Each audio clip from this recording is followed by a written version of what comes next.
우리의 목표는 수술을 하지 않고 완벽하게 치료를 하는 것이 목표라고 볼 수 있습니다.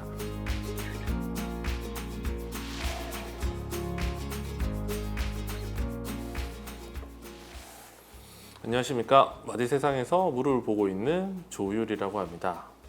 오늘은 여러분들에게 좀 생소한 주제일 수도 있는데요. 우리가 특히 유소년, 또 선수들, 아니면 운동을 좋아하는 친구들에게 잘 발생하는 병에 대해서 좀 말씀을 드리고자 합니다.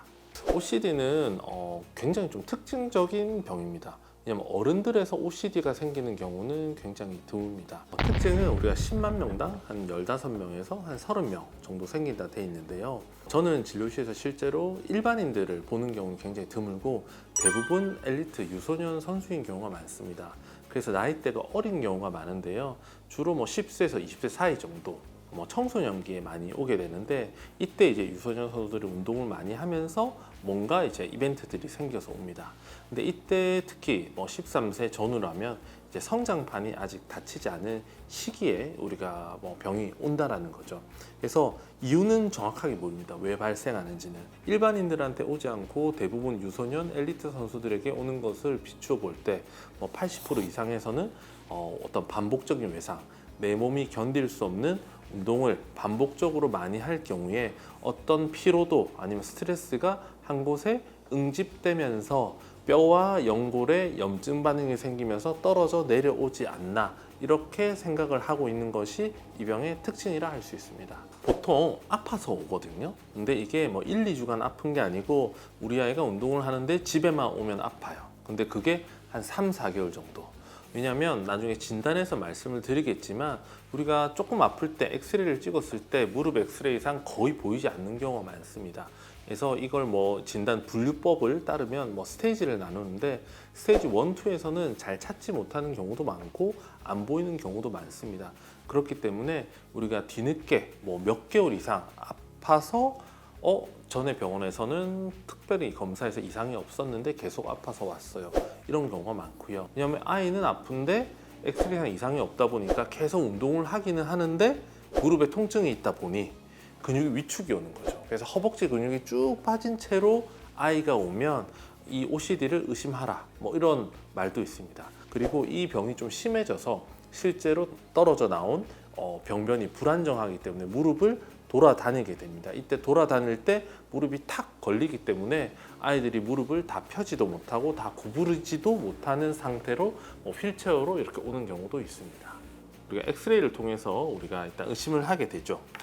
엑스레이상 보이는 경우도 있습니다. 엑스레이상 그냥 성장판인가 이렇게 쉽게 생각해버리기 때문에 3, 4개월 동안 무릎이 아픈 유소년의 선수, 운동을 좋아하는 친구가 왔다. 그럴 때는 이 병을 머리에 항상 생각하고 봐야 됩니다. 그런데 우리가 엑스레이상 보이지 않는 경우도 있다 했잖아요. 그래서 초기의 경우에는 대부분 MRI나 본스캔과 같은 좀 정밀 검사를 통해서 발견할 수 있고요. 종국에는 저희가 MRI를 통해서 진단을 하게 됩니다. 왜냐하면 MRI는 병변의 위치와 병변의 크기, 그리고 병변의 안정 상태 등을 판가름할 수 있기 때문에 최종 진단은 MRI로 한다고 볼 수 있습니다. 치료 방법은 우리가 비수술적인 치료 방법도 있고 수술적인 치료 방법도 있습니다. 하지만 오늘은 수술적인 치료 방법보다는 이 치료를 어떤 흐름에 따라서 해가야 되는가에 대해서 말씀을 드리고 싶은데요. 이 OCD라는 병은 아이들에게 주로 생기는 병입니다. 특히 아이들의 무릎에 이렇게 생기는 병인데, 그래서 우리의 목표는 수술을 하지 않고 완벽하게 치료를 하는 것이 목표라고 볼 수 있습니다.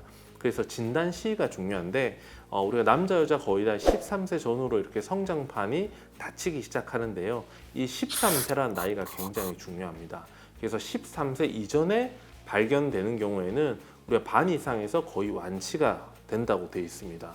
하지만 13세 이후에 발견되는 경우에는 실제로 발견 당시에 수술이 필요한 경우나 아니면은 경과를 봐도 수술이 필요한 경우가 생각보다 많습니다. 그래서 우리가 아이가 무릎이 오래 아플 때는 병원에 가서 일찍 진단받는 것이 중요한 이유가 그 나이 때문입니다. 그리고 비수술적 치료라는 게 특별한 약물이나 특별한 보조기를 찾는 것은 아닙니다. 그래서 보존적 치료를 시행하는데요. 그 보존 치료라는 것이 예전에는 기부스도 하고 목발도 했지만 최근에는 우리가 일상생활은 하되 우리가 빨리 달리고 대시하거나 점프와 같은 우리가 고강도의 운동만 제한하는 것으로 합니다. 그렇게만 해도 충분히 잘 치유가 될 수 있습니다. 이 병의 원인에 대해서 아까 말씀드릴 때 반복적인 외상과 관련이 높다 했잖아요. 그래서 우리가 선수라면은 그런 필드에서 하는 운동 자체를 줄여주는, 결국 반복적인 외상을 줄여주는 것이 가장 중요한 치료의 포인트가 되겠고요. 그 시기 동안 무리한 운동은 줄여주는 것이 좋습니다. 치료는 우리가 병변의 어떤 위치, 만약 체중이 부하가 되느냐, 뭐 이런 것들, 앞쪽에 있는가, 병변이 떨어져 있는가, 이런 것들이 중요하고, 그 다음에 불안정성. 만약에 진단 당시부터 병변이 떨어져서 돌아다닌다면 아무리 쉬어도 그 병변이 붙진 않잖아요. 그리고 환자의 나이, 이 세 가지를 항상 따져봅니다. 그래서 오늘 말씀드릴 치료는 3개월 정도 안정을 해보고, 그렇게 해서 병변이 좋아진다라면 치료를 이어나가면 됩니다. 하지만 비수술적인 치료를 하여도 병변이 회복되지 않고 오히려 더 불안정해지거나 병변이 커지는 경우에는 수술적 치료를 빨리 가져가는 경우도 있다로 아시면 되겠습니다. 감사합니다.